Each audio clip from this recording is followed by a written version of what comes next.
Okay, today we're doing Joshua chapter 3 verses, let's start with 6 and go to the end of the chapter. It's only 17, so pause me and read Joshua 3, 6 through 17.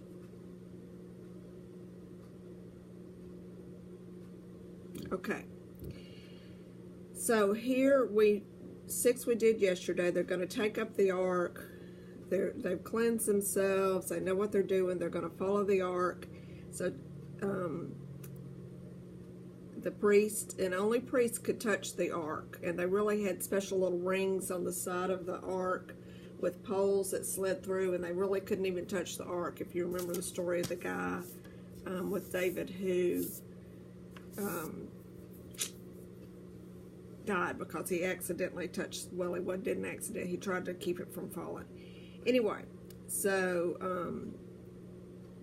then the Lord, as they're moving on, the Lord says to Joshua, so I'm going to exalt you in the eyes of Israel. I'm going to make you like Moses, which is a big deal. Moses was their keeper. Moses led them away. Moses kept them together. I mean, after 40 years of following a caravan, I probably would have left and settled somewhere, but Moses kept these people together. He kept them going.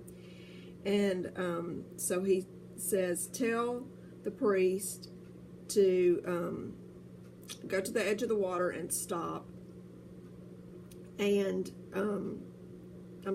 and go into the water and stand in the river. So Joshua calls them, all the people of Israel together, and he said, come on, I'm going to tell you what's going to happen. We're going to drive out all these people, the Canaanites, the Hittites, the Hivites, the Perizzites, the Girgashites, the Amorites, and the Jebusites. So these people were tribal, and so it wasn't like they had exact borders, like you didn't go in and take Ukraine.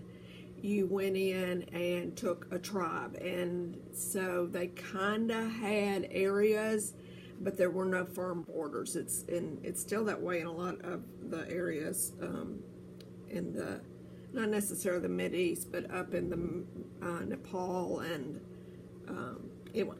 So they work by this tribal thing. So the Ark of the Covenant's going ahead of you, and it'll go into the Jordan, and I want you to choose 12 men. This is Joshua talking.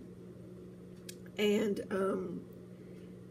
as soon as the priests carry the ark of the Lord of all the earth, and as soon as they set foot in the water, in the Jordan, the water's going to stop and stand up in a heap. So they did this, and yeah, it happened, and at a place called Adam in the vicinity of Zarethan, and it was at flood stage.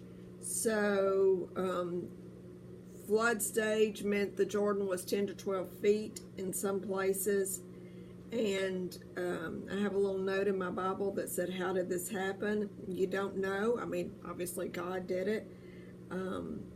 There was an earthquake in 1927 that kept parts of the riverbed dry for 21 hours.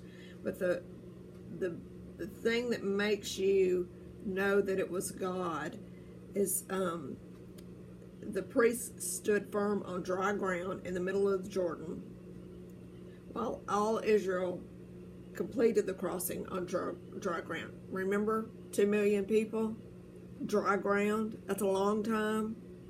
So, that's it for today.